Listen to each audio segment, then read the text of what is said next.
ইয়া রাসূলুল্লাহ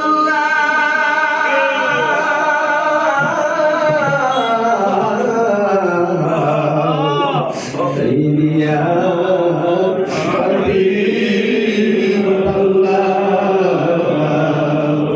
নবী গো আমরা কি মদিনায় যাব না?